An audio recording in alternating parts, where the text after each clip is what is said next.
શ્રીમદ ભગવદ્ ગીતા અધ્યાય 6 આત્મસંયમ યોગ શ્લોક 45નું પઠન કરીએ, પછી તેનો અર્થ સમજીએ.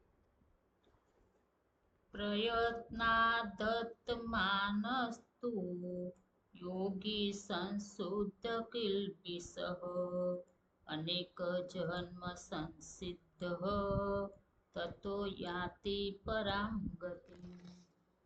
અર્થાત પ્રયત્નપૂર્વક અભ્યાસ કરનાર યોગી પાછલા અનેક જન્મોના સંસ્કારના બળે આ જન્મ સંસિદ્ધ થઈ સમગ્ર પાપો રહિત થયા બાદ પરમ ગતિને પામે છે.